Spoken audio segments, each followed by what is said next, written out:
Makhana board in Bihar. For this, there is a special opportunity for the people of Bihar. A Makhana board will be established in the state to improve production, processing, value addition, and marketing of Makhana. The people engaged in these activities will be organized into FPOs. The board will provide hand-holding and training support to Makhana farmers and will also work to ensure they receive the benefits of all relevant government schemes. A national mission on high-yielding seeds will be launched, aimed at 1. Strengthening research ecosystem, 2. Targeted development and propagation of seeds with high yield, pest resistance, and climate resilience, and 3. Commercial availability of more than 100 seed varieties released since July 2024. India ranks second largest globally in fish production and aquaculture. Seafood exports are valued at 60,000 crore rupees. To unlock the untapped potential of the marine sector, our government will bring in an enabling framework for sustainable harnessing of fisheries from Indian exclusive economic zone and high seas, with a special focus on the Andaman and Nicobar and Lakshadweep Islands. For the benefit of lakhs of cotton growing farmers, I am pleased to announce a mission for cotton productivity. This 5-year mission will facilitate significant improvements in productivity and sustainability of cotton farming and promote extra long staple cotton varieties. The best of science and technology support will be provided to farmers. Aligned with our integrated 5F vision for the textile sector, this will help in increasing incomes of the farmers and ensure a steady supply of quality cotton for rejuvenating India's traditional textile sector. Kisan credit cards facilitate short-term loans for 7.7 crore farmers, fishermen, and dairy farmers. The loan limit under modified interest subvention scheme will be enhanced from 3 lakh rupees to 5 lakh rupees for loans taken through the KCC. For Atmanirbharta in urea production, our government had reopened 3 dormant urea plants in the eastern region. To further augment urea supply, a plant with annual capacity of 12.7 lakh metric tons will be set up at Namrup in Assam.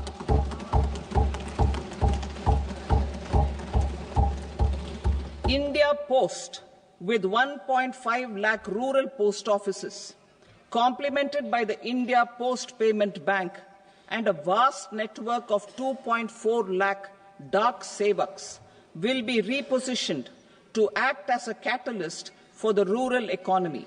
Details are at Annexure C. India Post will also be transformed as a large public logistics organization. This will meet the rising needs of Vishwakarmas, new entrepreneurs, women, self-help groups, MSMEs, and the large business organizations. Our government will provide support to NCDC for its lending operations for the cooperative sector. MSMEs as the second engine. Now I move to MSMEs as the second engine, which encompasses manufacturing and services with a focus on MSMEs numbering 5.7 crores. Currently, over 1 crore registered MSMEs, employing 7.5 crore people and generating 36% of our manufacturing, have come together to position India as a global manufacturing hub. With their quality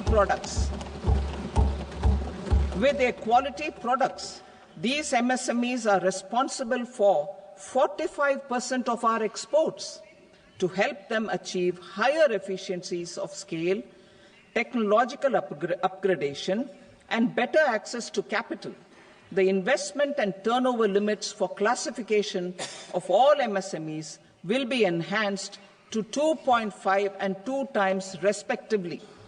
This will give them the confidence to grow and generate employment for our youth. The details are given in Annexure D. To improve access to credit, the credit guarantee cover will be enhanced. First, for micro and small enterprises from 5 crore to 10 crore rupees, leading to additional credit of 1.5 lakh crores in the next 5 years. Second, for startups from 10 crore rupees to 20 crore rupees, with the guarantee fee being moderated to 1% for loans in 27 focus sectors which are important for Atmanirbhar Bharat. And for well-run exporter MSMEs, for term loans up to 20 crore rupees. Also for the micro enterprises, we will introduce customized credit cards with a 5 lakh rupee limit for micro enterprises registered on Udyam portal. In the first year, 10 lakh such cards will be issued. Fund of funds for startups. The Alternate Investment Fund, AIFs, for startups have received commitments of more than 91,000 crores rupees. These are supported by the Fund of Funds set up with the Government of India's contribution of 10,000 crore rupees. Now, a new fund of funds with expanded scope and a fresh contribution of another 10,000 crore rupees will be set up. A new scheme will be launched for 5 lakh women, scheduled castes and scheduled tribes, first-time entrepreneurs.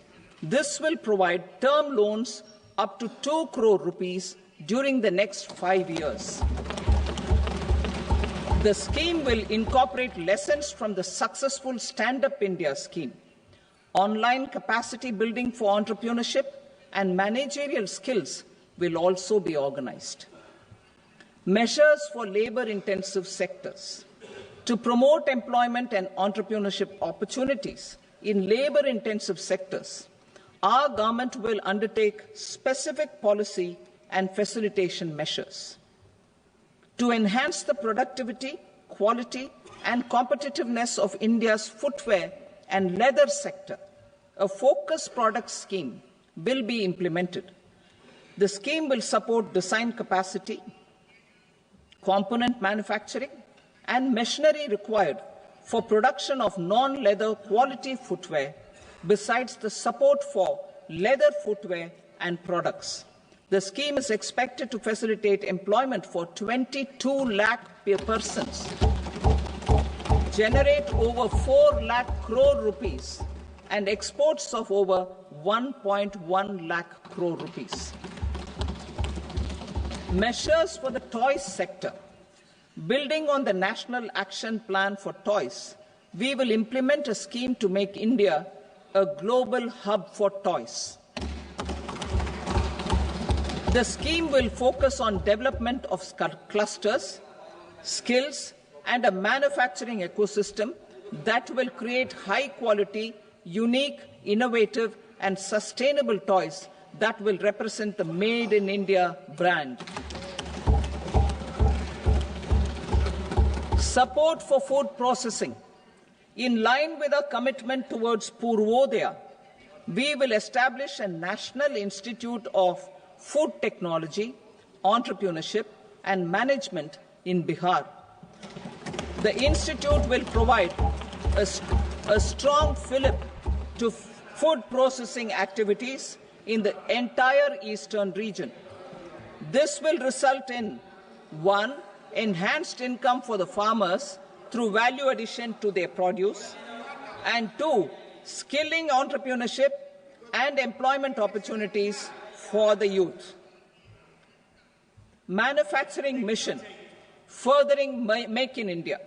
Our government will set up a national manufacturing mission covering small, medium and large industries for furthering Make in India by providing policy support, execution roadmaps, governance and monitoring framework for central ministries and states. Details are in Annexure E. Given our commitment to climate-friendly development, the mission will also support clean tech manufacturing. This will aim to improve domestic value addition and build our ecosystem for solar PV cells, EV batteries, motors and controllers, electrolyzers, wind turbines, very high voltage transmission equipment and grid-scale batteries. Investment as the third engine.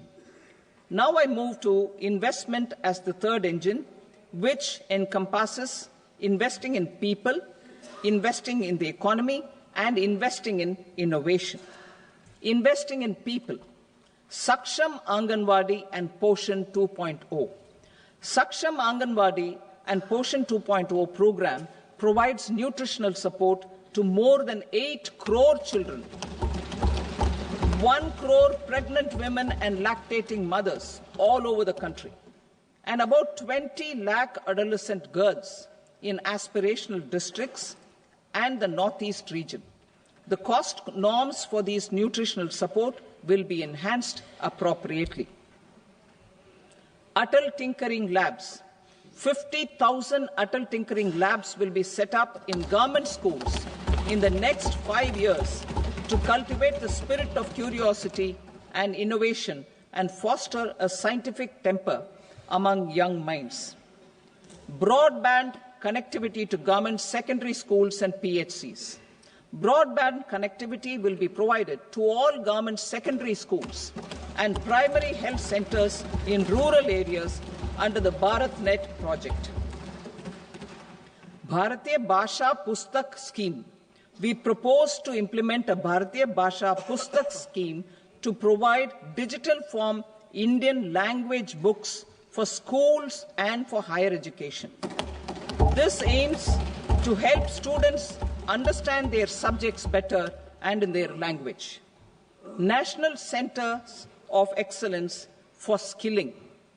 Building on the initiative announced in the July 24 budget, 5 national centers of excellence for skilling will be set up with global expertise and partnerships to equip our youth with the skills required for Make for India, Make for the World manufacturing. The partnership will cover curriculum design, training of trainers, and a skills certification framework and periodic reviews. Expansion of capacity in IITs. Total number of students in 23 IITs has increased 100% from 65,000 to 1.35 lakh in the past 10 years.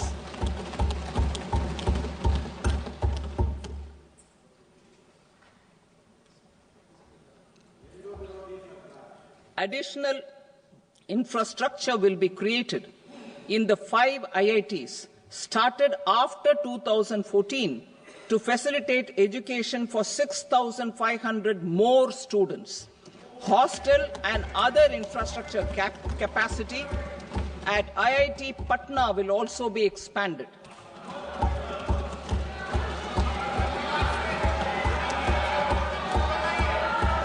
Center of Excellence.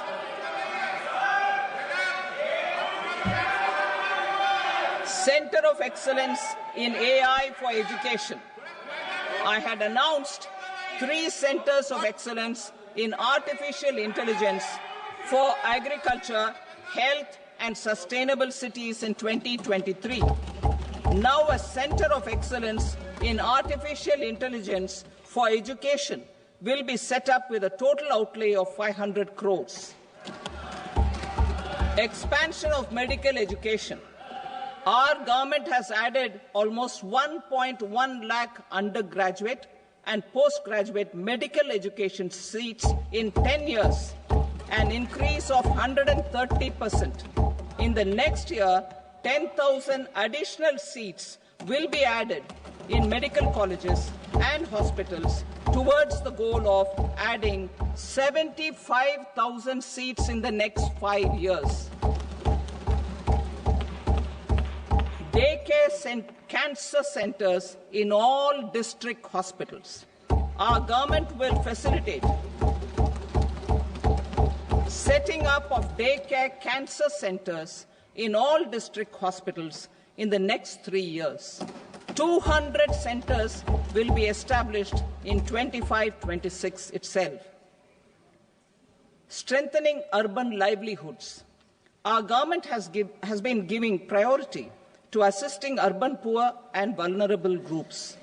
A scheme for socio-economic upliftment of urban workers will be implemented to help them improve their incomes, have sustainable livelihoods, and a better quality of life. PM Swanidhi scheme has benefited more than 68 lakh street vendors, giving them respite from high-interest informal sector loans.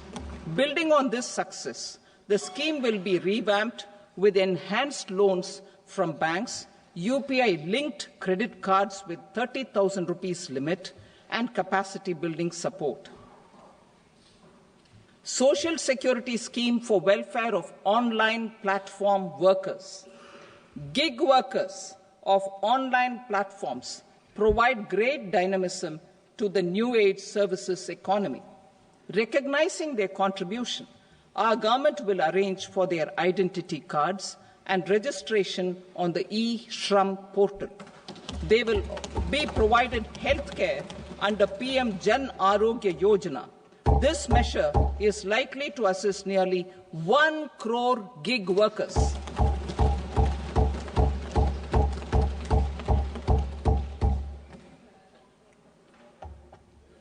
Investing in the economy. Public-private partnership in infrastructure. Each infrastructure-related ministry will come up with a 3-year pipeline of projects that can be implemented in PPP mode.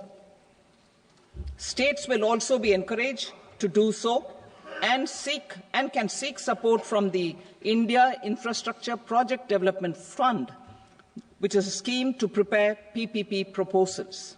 Support to states for infrastructure. An outlay of 1.5 lakh crore is proposed for the 50-year interest-free loans to states for capital expenditure and incentives for reforms. Building on the success of the first asset monetization plan announced in 2021, the second plan for 2025 to 30 will be launched to plough back capital of 10 lakh crore in new projects. Regulatory and fiscal measures will be fine-tuned to support the plan. Jal Jeevan Mission. Since 2019, 15 crore households representing 80% of India's rural population have been provided access to portable tap water connections. To achieve 100% coverage, I am pleased to announce the extension of this mission until 2028 with an enhanced total outlay. The mission's focus will be on the quality of infrastructure and O&M of rural piped water supply schemes through Jan Bhagidari. A separate MOU or separate MOUs will be signed with the states and union territories to ensure sustainability and citizen-centric water services delivery. Urban sector reforms. Building on the July budget proposals, urban sector reforms related to governance, municipal services, urban land and planning will be incentivized. Urban Challenge Fund. The government will set up an Urban Challenge Fund of 1 lakh crore rupees to implement the proposals for cities as growth hubs, creative redevelopment of cities, and for water and sanitation purposes announced in the July budget. This fund will finance up to 25% of the cost of bankable projects, with a stipulation that at least 50% of the cost is funded from bonds, bank loans, and PPPs. An allocation of 10,000 crore is proposed in 2025-26. Power sector reforms. We will incentivize electricity distribution reforms and augmentation of intra-state transmission capacity by states. This will improve financial health and capacity of electricity companies. Additional borrowing of 0.5% of GSDP will be allowed to states contingent on these reforms. Nuclear energy mission for Vikasit Bharat. Development of at least 100 gigawatt of nuclear energy by 2047 is essential for our energy transition efforts.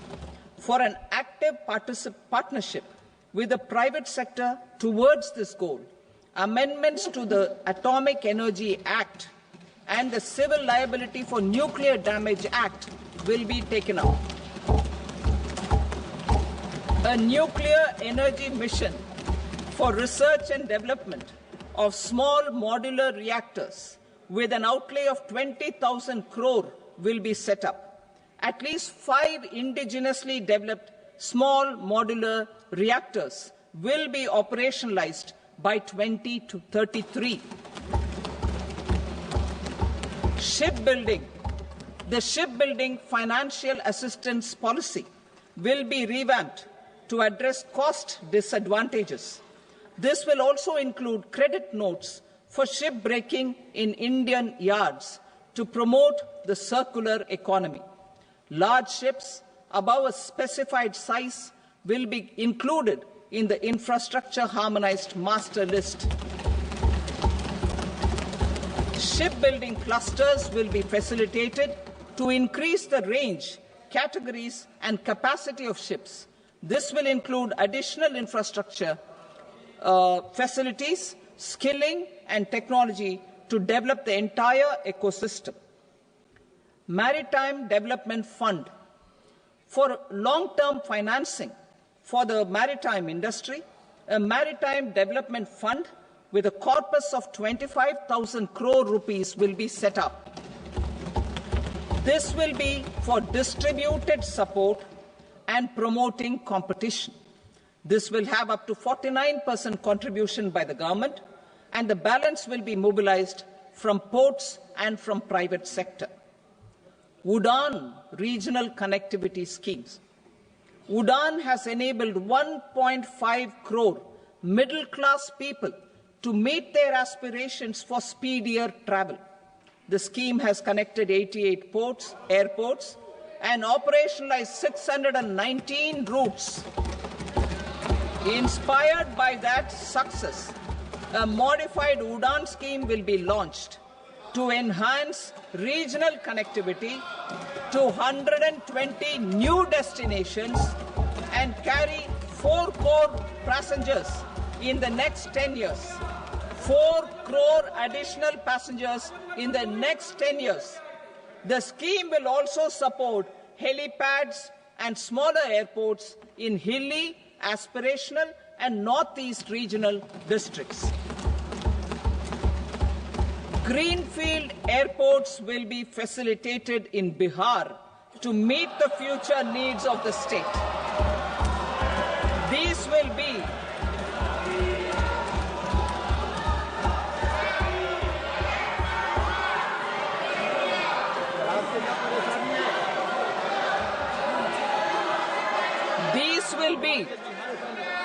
These will be in addition to the expansion of the capacity of Patna Airport and a brownfield airport in Beta. Western Kosi Canal project in Mithilanchal. Financial support will be provided for the Western Kosi Canal ERM project, benefiting a large number of farmers, cultivating over 50,000 hectares of land in the Mithilanchal region of Bihar. Mining sector reforms, including those for minor minerals, will be encouraged through sharing of best practices and institutions of a state mining index. A policy for recovery of critical minerals from tailings will be brought out. Under the special window for affordable and mid-income housing, SWAMI, 50,000 dwelling units in stressed housing projects have been completed and keys handed over to home buyers. Another 40,000 units will be completed in 2025, further helping middle-class families who were paying EMIs on loans taken for apartments while also paying rent for their current dwellings. Building on this success, SWAMI Fund 2 will be established as a blended finance facility with contribution from the government, banks and private investors. This fund of 15,000 crore rupees will aim for expeditious completion of another 1 lakh units. PM Gati Shakti data for private sector. For furthering PPPs and assisting the private sector in project planning, access to relevant data and maps from the PM Gati Shakti portal will be provided. Tourism for employment-led growth. Top 50 tourist destination sites in the country will be developed in partnership with states through a challenge mode. Land for building key infrastructure will have to be provided by the states. Hotels in these destinations will be included in the infrastructure harmonized list. The following measures will be taken for facilitating employment-led growth: organizing intensive skill development programs for our youth, including in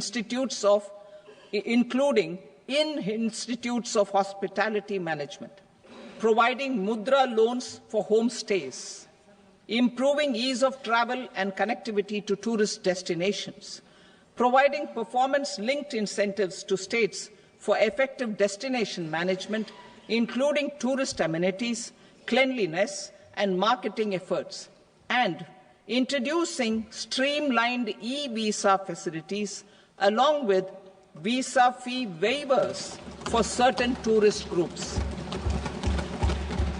Continuing with the emphasis on places of spiritual and religious significance, in the July budget, there will be a special focus on destinations related to the life and times of Lord Buddha. Medical tourism and heal in India. Medical tourism and heal in India will be promoted in partnership with the private sector, along with capacity building and easier visa norms. Investing in innovation. To implement private sector-driven research, development and innovation initiatives announced in the July budget, I am now allocating 20,000 crore rupees for this purpose. A deep tech fund of funds will also be explored to catalyze the next generation startups as a part of this initiative. In the next 5 years, under the PM Research Fellowship Scheme, we will provide 10,000 fellowships for technological research in IITs and IISc with enhanced financial support. The second gene bank with 10 lakh germplasm lines will be set up for future food and nutritional security. This will provide conservation support to both public and private sectors for genetic resources. We will start a national geospatial mission to develop foundational geospatial infrastructure and data. Using PM Gati Shakti, this mission will facilitate modernization of land records, urban planning, and design of infrastructure projects. A Gyan Bharatam mission for survey, documentation, and conservation of our manuscript heritage with academic institutions, museums, libraries, and private collectors will be undertaken to cover more than 1 crore manuscripts. We will set up a national digital repository of Indian knowledge systems for knowledge sharing. Now I move to exports as the fourth engine. We will set up an export promotion mission with sectoral and ministerial targets driven jointly by the Ministries of Commerce, MSME, and Finance. It will facilitate easy access to export credit, cross-border factoring support, support to MSMEs to tackle non-tariff measures in overseas markets.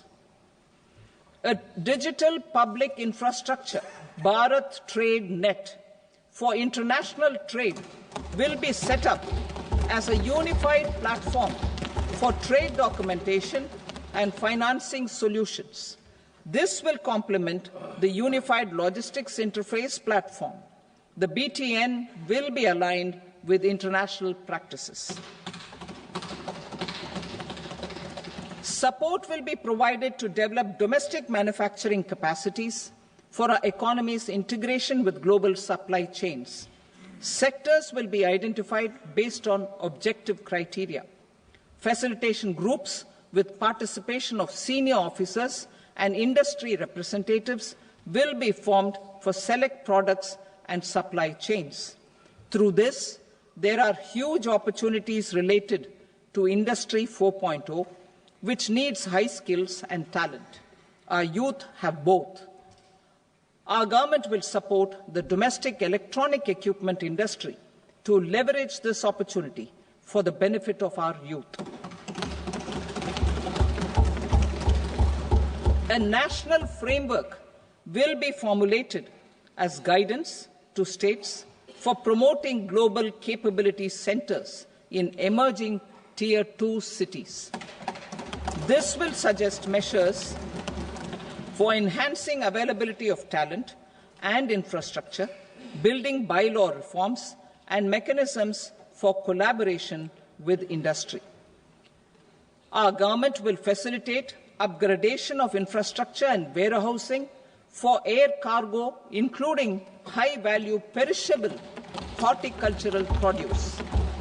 Cargo screening and customs protocol will be streamlined and made user-friendly. Reforms as the fuel. Over the past 10 years, our government has implemented several reforms for convenience of taxpayers, such as faceless assessment, 2, taxpayer charter, 3, faster returns, 4, almost 99% returns being on self-assessment, and 5, Vivad Se Vishwas scheme.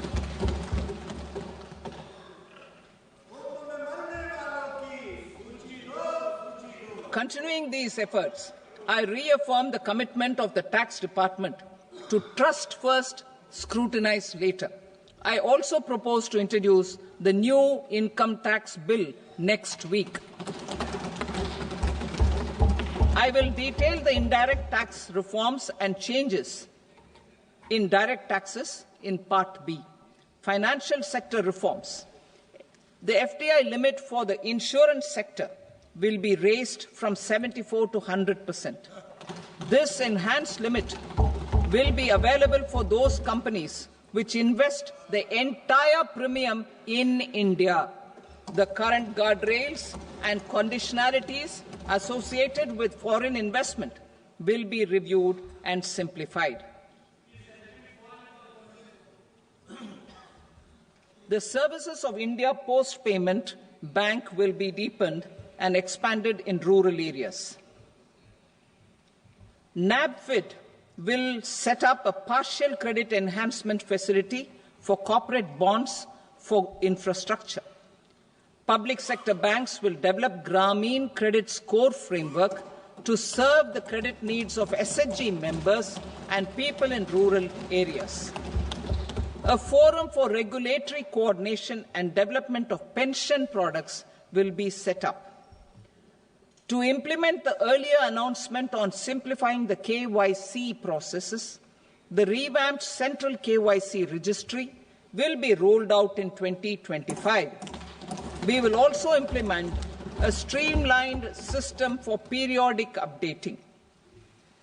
Requirements and procedures for speedy approval of company mergers will be rationalized. The scope for fast-track mergers will also be widened and the process made simpler. As proposed in the interim budget, we signed bilateral investment treaties with 2 countries in 2024 to encourage sustained foreign investment, and in the spirit of First Develop India, the current model BIT will be revamped and made more investor-friendly. In the last 10 years, in several aspects, including financial and non-financial, our government has demonstrated a steadfast commitment to ease of doing business. We are determined to ensure that our regulations must keep up with technological innovations and global policy developments. A light-touch regulatory framework based on principles and trust will unleash productivity and employment. Through this framework, we will update regulations that were made under old laws. To develop this modern, flexible, people-friendly and trust-based regulatory framework appropriate for the 21st century, I propose 4 specific measures. A high-level committee for regulatory reforms will be set up for a review of all non-financial sector regulations, certifications, licenses and permissions. The committee will be expected to make recommendations within a year. The objective is to strengthen trust-based economic governance and take transformational measures to enhance ease of doing business, especially in matters of inspection and compliances. States will be encouraged to join in this endeavour. An investment friendliness index of states will be launched in 2025 to further the spirit of competitive, cooperative federalism. Under the Financial Stability and Development Council, a mechanism will be set up to evaluate impact of the current financial regulations and subsidiary instructions. It will also formulate a framework to enhance their responsiveness and development of the financial sector. In the Jan Vishwas Act 2023, more than 180 legal provisions were decriminalized. Our government will now bring up the Jan Vishwas Bill 2.0 to decriminalize more than 100 provisions in various laws. I now move to fiscal policy. In the July budget, I had committed to staying the course for fiscal consolidation. Our endeavour will be to keep the fiscal deficit each year such that central government debt remains on a declining path as a percentage of the GDP. The roadmap for the next 6 years has been detailed in the FRBM statement. Revised estimates for 2024-25. The revised estimate of the total receipts other than borrowings is 31.47 lakh crore rupees, of which the net tax receipts are 25.57 lakh crore rupees. The revised estimate of the total expenditure is 47.16 lakh crore rupees, of which the capital expenditure is about 10.18 lakh crore rupees. The revised estimate of the fiscal deficit is 4.8% of the GDP. Budget estimates for 25-26. Coming to 25-26, the total receipts other than borrowings and total expenditure are estimated at 34.96 lakh crore rupees and 50.65 lakh crore rupees respectively. The net tax receipts are estimated at 28.37 lakh crore rupees. The fiscal deficit is estimated to be 4.4% of GDP. To finance the fiscal deficit, The net market borrowings from dated securities are estimated at 11.54 lakh crore. The balance financing is expected to come from small savings and other sources. The gross market borrowings are estimated at 14.82 lakh crore rupees. I will now move to Part B. Indirect taxes. My proposals relating to customs aim to rationalize tariff structure and address duty inversion.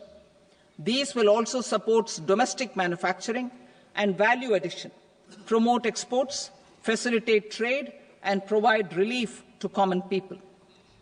Rationalization of customs tariff structure for industrial goods.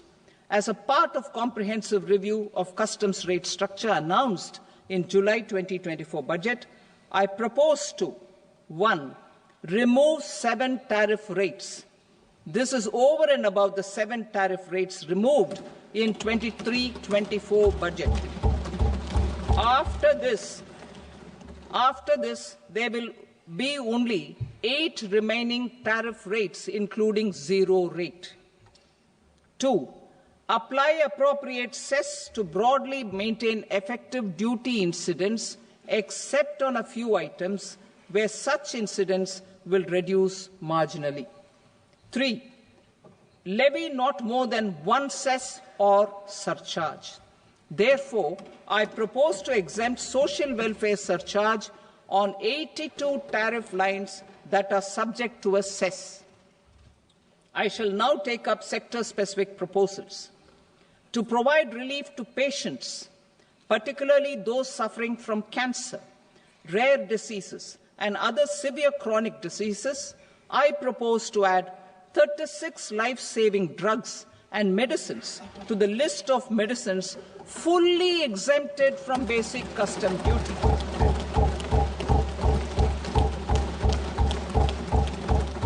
I also propose to add 6 life-saving medicines to the list attracting concessional custom duty of 5%. Full exemption and concessional duty will also respectively apply on the bulk drugs for manufacture of the above. Specified drugs and medicines under patient assistance programs run by the pharmaceutical companies are fully exempt from BCD, provided the medicines are supplied free of cost to the patients. I propose to add 37 more medicines along with 13 new patient assistance programs. Support to domestic manufacturing and value addition. Critical minerals. In the July 2024 budget, I had fully exempted BCD on 25 critical minerals that are not domestically available. I had also reduced BCD of 2 other such minerals to provide a major fillip to their processing, especially by MSMEs. Now, I propose to fully exempt cobalt powder and waste, the scrap of lithium-ion battery, lead, zinc, and 12 more critical minerals. This will help secure their availability for manufacturing in India and promote more jobs for our youth.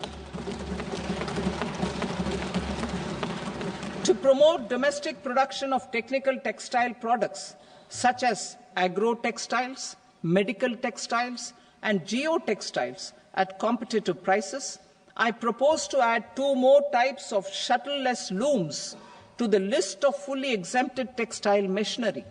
I also propose to revise the BCD rate on knitted fabrics covered by 9 tariff lines from 10 or 20 to 20% or 115 rupees per kg, whichever is higher.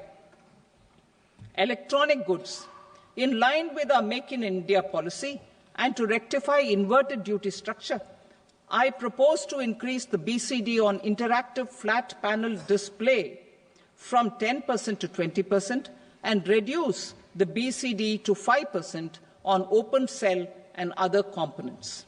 In 23-24 budget, for the manufacture of open cells of LCD, LED TVs, I had reduced the BCD on parts of open cells from 5% to 2.5%. To further boost the manufacture of such open cells, the BCD on these parts will now stand exempted. Lithium-ion battery.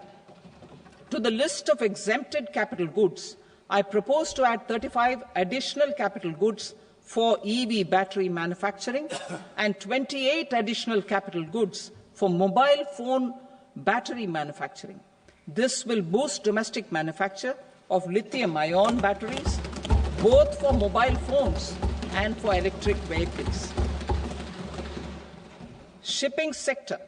Considering that shipbuilding has a long gestation period, I propose to continue the exemption of BCD on raw materials, components, consumables, or parts for the manufacture of ships for another 10 years.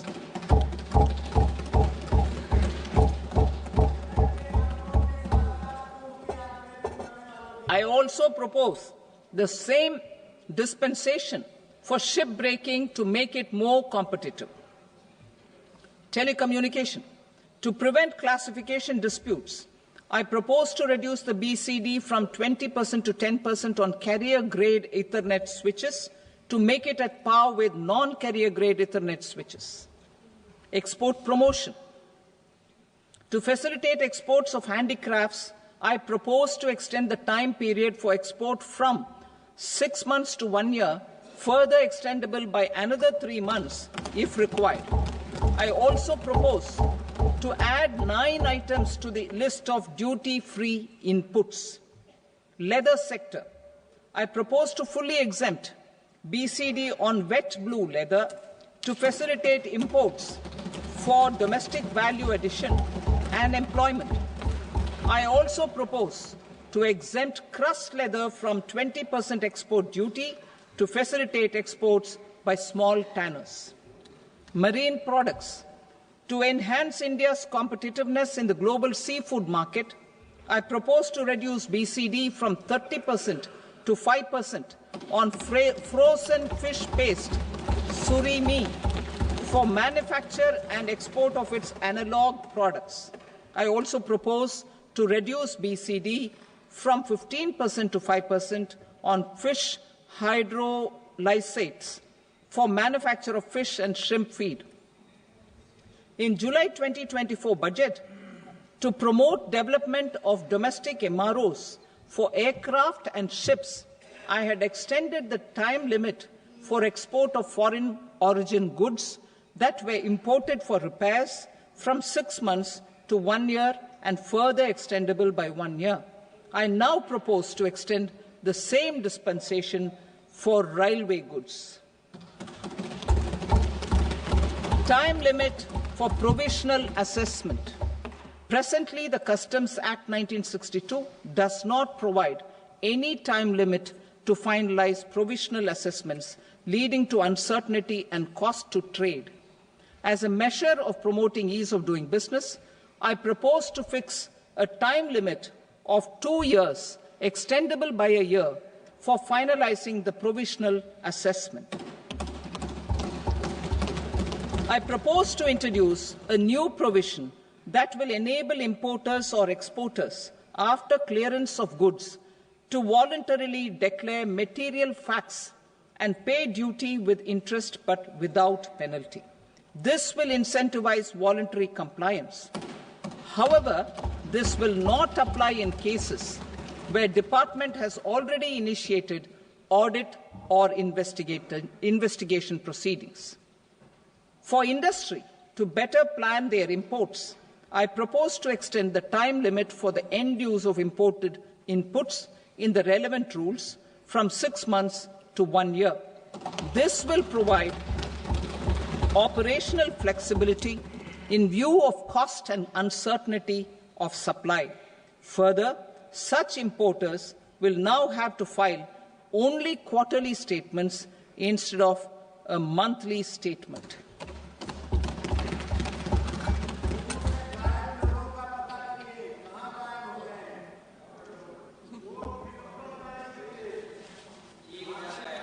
I now come to my direct tax proposals. In Part A, I have briefly underlined taxation reforms as one of key reforms to realize our vision of Vikasit Bharat. In respect of criminal law, our government had earlier ushered in Bharatiya Nyaya Sanhita, replacing Bharatiya Danda Sanhita.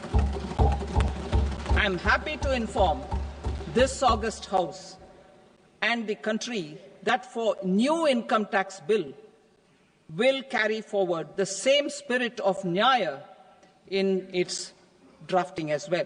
The new bill will be clear and direct in text, with close to half of the present law in terms of both chapters and words. It will be simple to understand for taxpayers and tax administrators, leading to tax certainty and reduced litigation. Reforms, however, are not a destination. They are means to achieve good governance for our people and economy.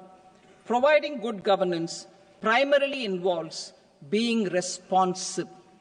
The Tirukural captures this in verse 542, which reads, "Vaanokki vaazhum ulagallam, mannavan kol nokki vaazhum kudi," meaning, just as the living beings live expecting rains, citizens live expecting good governance.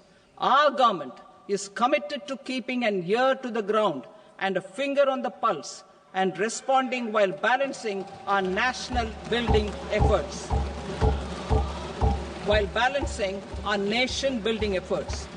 The following measures will detail just how our government will, under the guidance of PM Modi, has taken steps to understand and address. I repeat that sentence, sir. The following measures will detail just how our government, under the guidance of PM Modi, has taken steps to understand and address the needs voiced by our citizens. My tax proposals are guided by this spirit. The objectives of my proposals are as follows: personal income tax reforms with special focus on middle class, rationalization of TDS and TCS for easing difficulties, encouraging voluntary compliance, reducing compliance burden, ease of doing business, employment and investment. I will come to my proposal on personal income tax towards the end. TDS and TCS, rationalization for easing difficulties. I propose to rationalize tax deduction at source, TDS, by reducing the number of rates and thresholds above which TDS is deducted. Further, threshold amounts for tax deduction will be increased for better clarity and uniformity. The limit for tax deduction on interest for senior citizens is being doubled from the present 50,000 rupees to 1 lakh rupees. Similarly, the annual limit of 2.40 lakh rupees for TDS on rent is being increased to 6 lakh rupees. This will reduce the number of transactions liable to TDS, thus benefiting small taxpayers receiving small payments.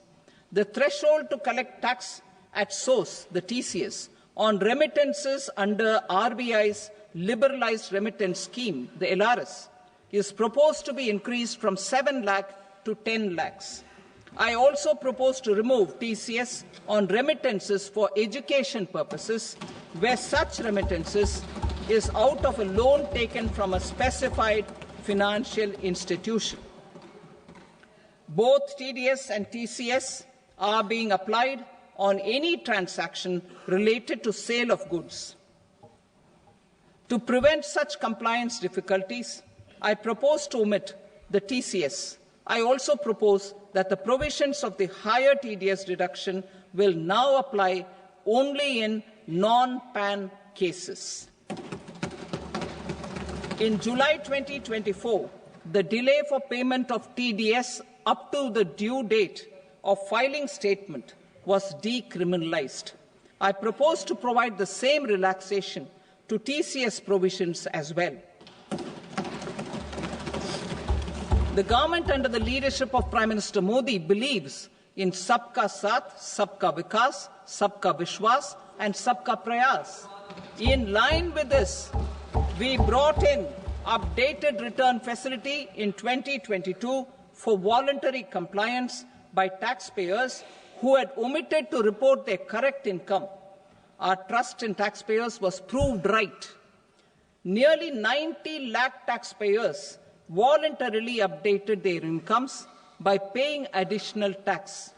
Taking this trust further, I now propose to extend the time limit to file updated returns for any assessment year from the current limit of 2 years to 4 years.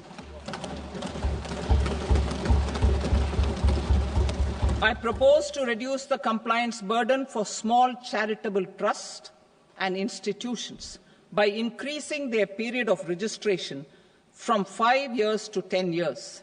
It is also proposed that disproportionate consequences do not arise for minor defaults such as incomplete applications filed by charitable entities.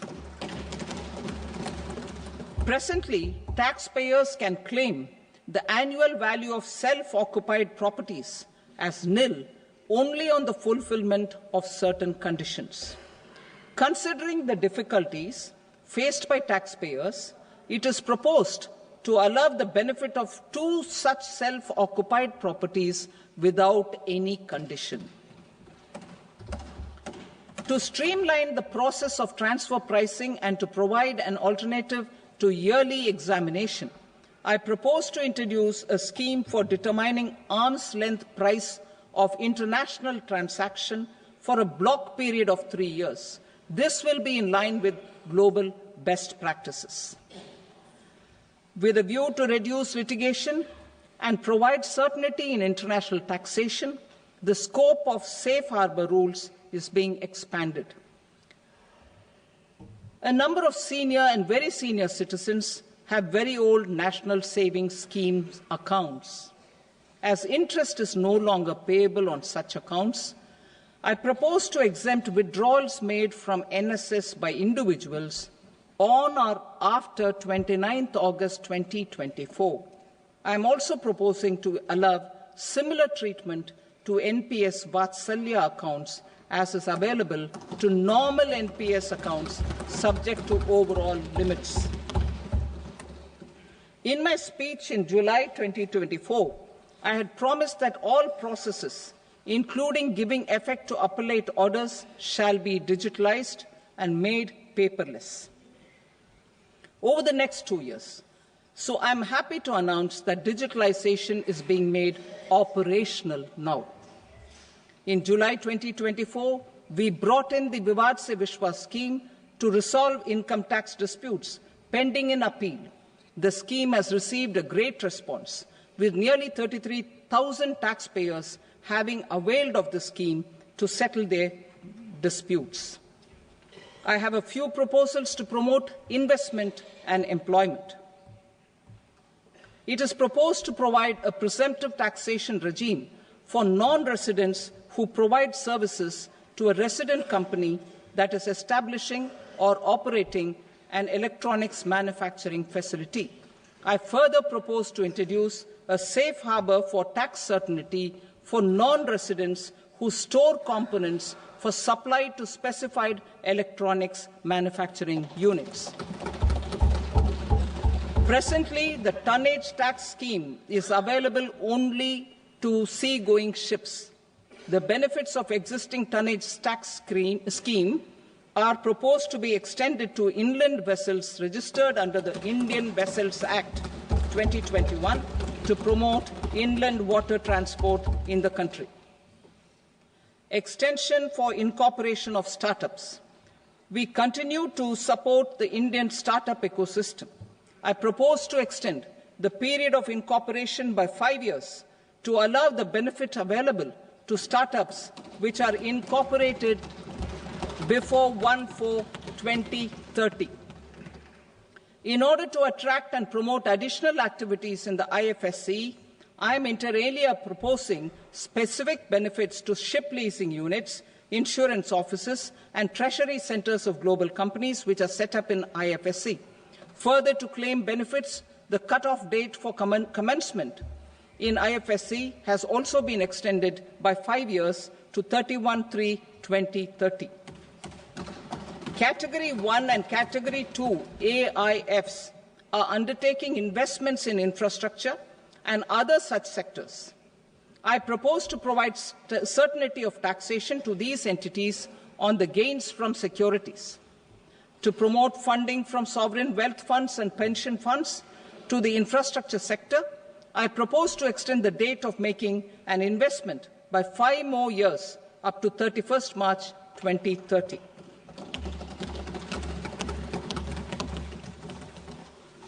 Personal income tax reforms with special focus on middle class. Democracy, demography, and demand are the key support pillars in our journey towards Vikasit Bharat. The middle class provides strength for India's growth.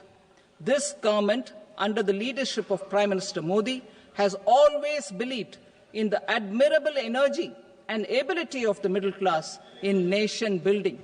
In recognition of their contribution,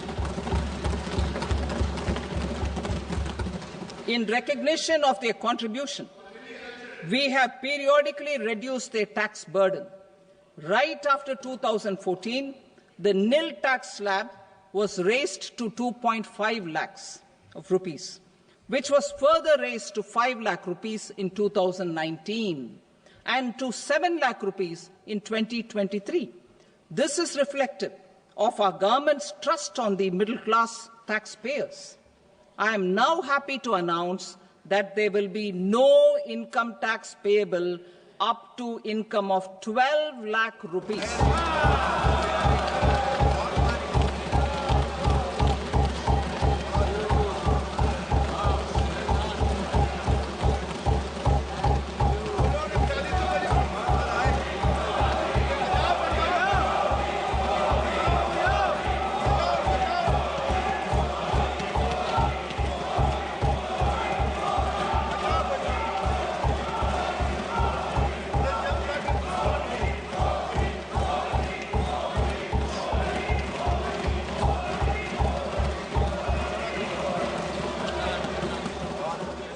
So, average income of 1 lakh per month, other than the special rate income such as capital gains, under the new regime.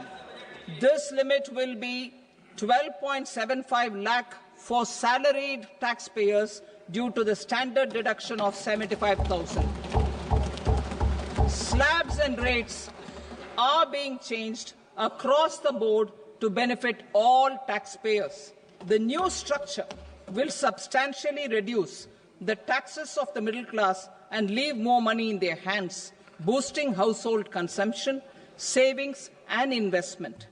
In the new tax regime, I propose to revise tax rate structures as follows: 0 to 4 lakh rupees nil, 4.8 lakh rupees to 4 to 8 lakh rupees 5%, 8 to 12 lakh rupees 10%, 12 to 16 lakh rupees 15%, 16 to 20 lakh rupees 20%, 20 to 24 lakh rupees 25%, and above 24 lakh rupees 30%. To taxpayers up to 12 lakh of normal income, other than special rate income such as capital gains. I read that again. To taxpayers up to 12 lakh of income, other than special rate income such as capital gains, tax rebate is being provided in addition to the benefit due to slab rate reduction in such a manner that there is no tax payable by them. The total tax benefit of slab rate changes and rebate at different income levels can be illustrated with a few examples. A taxpayer in the new regime with an income of 12 lakh rupees will get a benefit of 80,000 rupees in tax, which is 100% of tax payable as per the existing rates. A person having income of 18 lakh rupees will get a benefit of 70,000 rupees in tax, that is 30% of tax payable as per existing rates. A person with an income of 25 lakh gets a benefit of 1,10,000 rupees, that is 25% of his tax payable as per existing rates. Details of my tax proposals are given in the annexure. As a result of these proposals, Honourable Speaker, sir, revenue of about 1 lakh crore in direct taxes and 2,600 crores in indirect taxes will be foregone. Mr. Speaker, sir, with this, I commend the budget to this august House.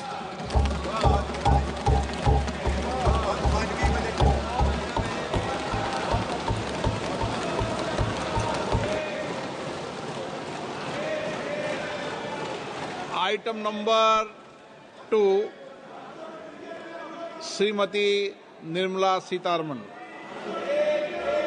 Sir, with your permission, I rise to lay on the table the following statements under Section 3(1) of the Fiscal Responsibility and Budget Management Act 2003. Medium-term fiscal policy cum fiscal policy strategy statement and macroeconomic framework statement. Item number 3, Srimati Nirmala Sitharaman. Sir, with your permission, I rise to move for leave to introduce the Finance Bill 2025.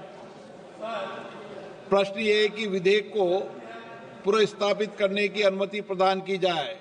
जो सदस्य इसके पक्ष में हाँ कहें, जो सदस्य विरोध में ना कहें। मेरे विचार में निर्णय हाँ वालों के पक्ष में हुआ, हाँ वालों के पक्ष में अनुमति प्रदान की जाती है। माननीय मंत्री जी, अब विधेयक को पुनर्स्थापित करें। Sir, I introduce the bill. Thank you.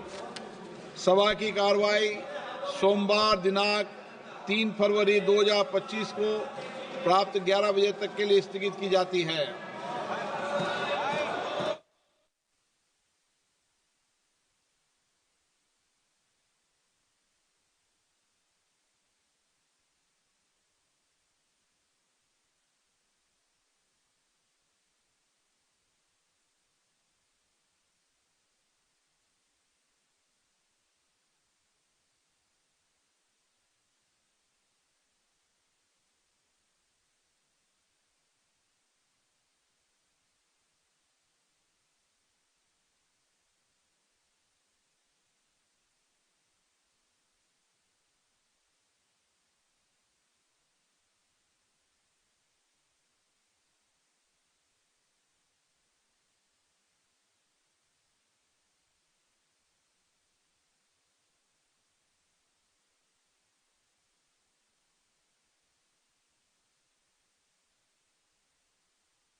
What is indirect tax?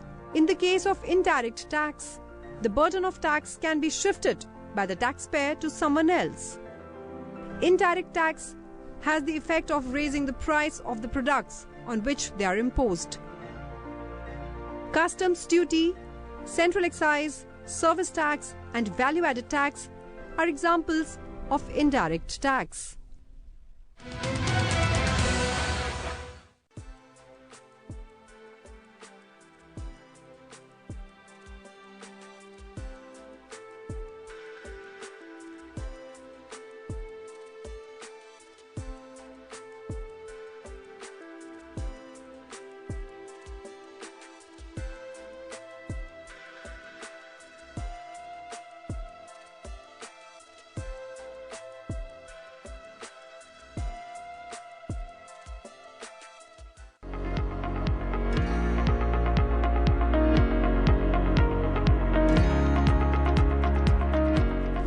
Mahatma Gandhi एक प्रखर लेखक और संपादक भी थे।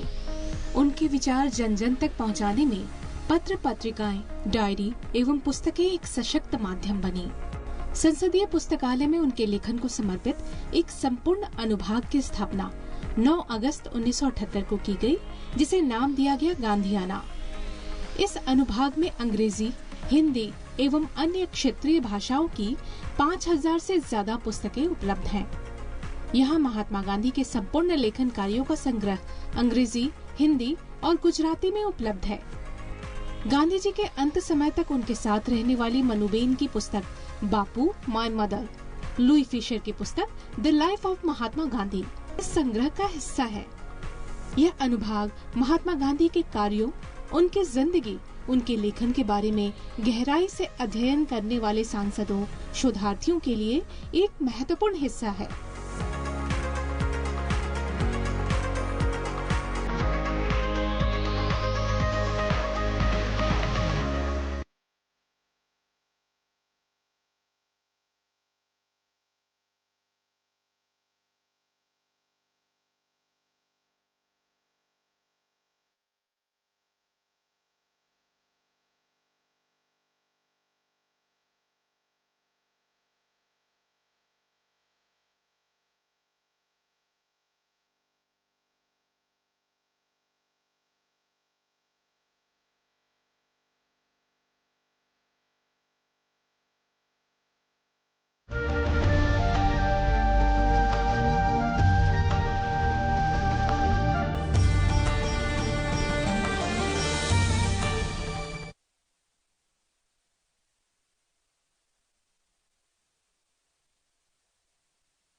What is Consolidated Fund? The Consolidated Fund is made up of all revenues and loans raised by the government. It also includes receipts from recoveries of loans granted by it. All government expenses are paid out of the Consolidated Fund. No amount can be withdrawn from this fund without Parliament's approval.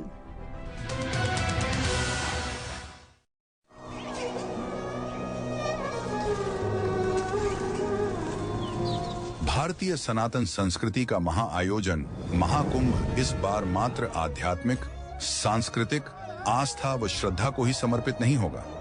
इस महाकुंभ इस बार विश्व देखेगा भारत की digital शक्ति, प्रबंधन शक्ति, पर्यावरण संरक्षण और लोक संस्कृति।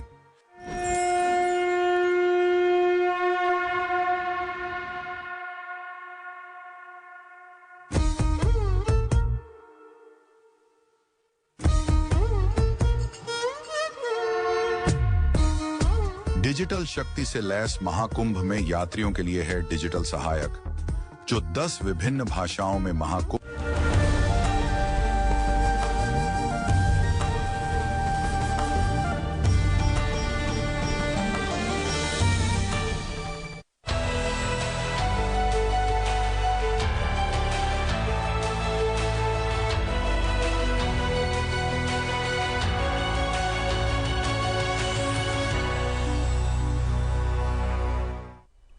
Good afternoon, viewers. Welcome to this post-budget analysis telecast on Sansad TV. I am Tina Jha. With me is my colleague Manoj Verma.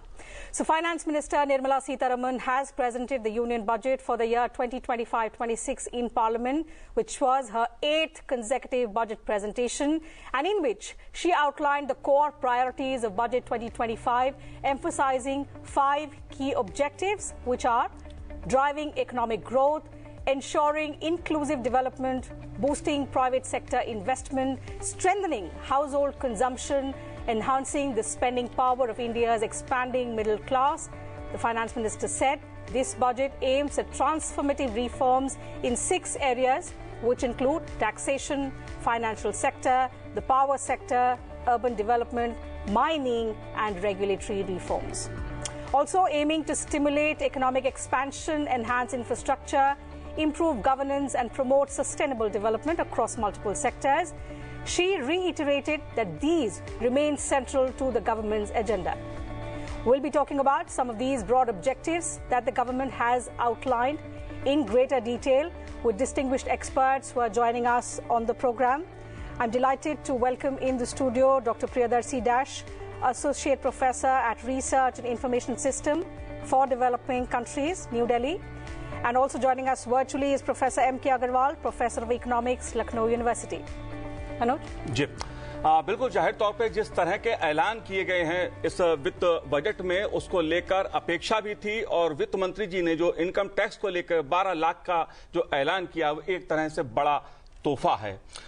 जाहिर सी बात है, समावेशी विकास की बात है, विकास को कैसे गति दी जाए इस पे जोर दिया गया है बजट में, खासतौर से शिक्षा और स्वास्थ्य के जरिए एक आत्मनिर्भर भारत और साथ ही विकसित भारत का लक्ष्य ये फोकस है पूरे बजट का। लेकिन इसके अलग अलग पहलू हैं जिन पर हम चर्चा करेंगे, उन सभी पहलुओं से आपको अवगत कराने की कोशिश करेंगे जिनका उल्लेख वित्त मंत्री जी ने अपने बजट में किया है। टीना, Absolutely. So we'll get into the sector specific allocations, the kind of focus that the government has provided to the middle class, to different sectors as well. But before that, let me get in the first reaction from the guest we have with us in the studio. Professor, your first thoughts on this budget. How do you see it building up on the budget which was presented soon after the election 6 months ago? I think you are right. The finance minister presented the budget which sort of prepares the blueprint for the Viksit Bharat, and this is a continuation of the stand they have taken in the last 4-5 years to prepare the country to meet the emerging challenges of meeting sustainable development, making a smooth energy transition towards clean and other areas, solar energy and other areas. So if I see the budget, this sort of tells that story in a very deeper way compared to the past. This time you see that they have gone into the sectors, infrastructure sectors that are crucial to maintain economic growth. Ji. But at the same time, how to address the vulnerabilities that people are facing. We are growing, but we have price rises. By ensuring higher medical coverage, by bringing more life-saving drugs to the scheme, Jan Siddhi scheme and others.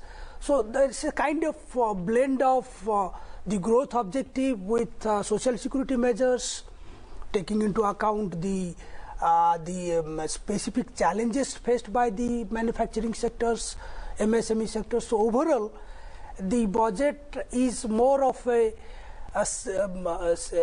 roadmap for the future India that we can visualize in the next 20-30 years. But of course, the immediate priority would be that people see that how the taxation reforms has happened. And it's a great relief for the people, at least up to 1 lakh of their income, they are not liable to pay any tax. So overall it looks a balanced budget. So, you know, it's a huge relief for the middle class, but that is one aspect, the taxation part that we'll come to in just a bit. Professor Agarwal, what would be some of the significant takeaways for you, particularly from this budget? Does it meet the expectations that all of us and the different sectors had from Finance Minister Nirmala Sitharaman?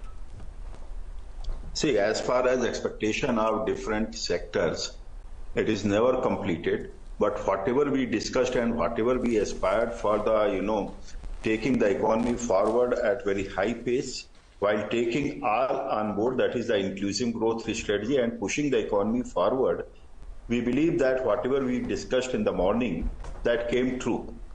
Whether it is for the middle class benefits, and in terms of middle class benefits, definitely it is the direct tax benefit. Other than that, there has been a procedural you can say smoothness that has been conducted, senior citizens have been taken care of.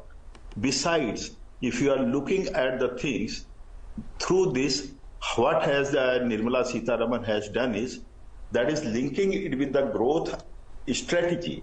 It is not simply a dole out to the in terms of income tax. There have been indirect taxes also, whether it is the basic custom duty, etc. There has been a great relaxation. And all are being done with an aim to promote Atmanirbhar Bharat Abhiyan. For example, if custom duty has been relaxed on the cancer drugs or other drugs, so what is the objective? Objective is to promote drug manufacturing in India. So given this type of thing, we believe that the budget is very well packaged for inclusive growth strategy and developing new growth centers. Whatever it is called, it is the growth engines that Nirmala Sitharaman has called. There are 4 growth engines she has defined through. And then efficient production structure that has been highlighted very well in this budget. So that is the hallmark.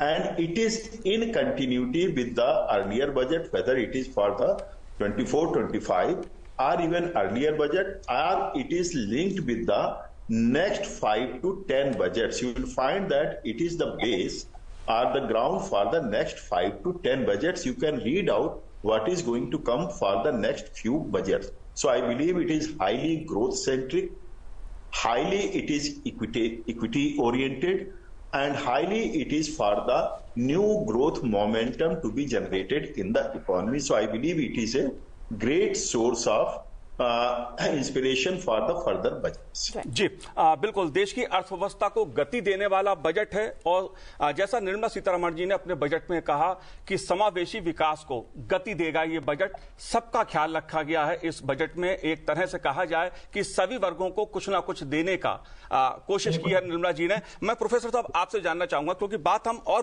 दूसरे पहलू पर भी करेंगे, लेकिन बात मैं करना चाहता हूं ग्रामीण अर्थव्यवस्था की, किसानों की, क्योंकि अगर देखिए चाहे मखाना बोर्ड के गठन की बात हो बिहार में, या कपास के किसान की चिंता हो, या किसान क्रेडिट कार्ड की बात हो, इन तमाम सेक्टर्स का निर्मला जी ने अपने बजट में ख्याल रखा है और अधिक से अधिक देने की कोशिश की है। क्योंकि यह बात सच है, क्योंकि हमारी जो कृषि है वो हमारी जीडीपी को ग्रोथ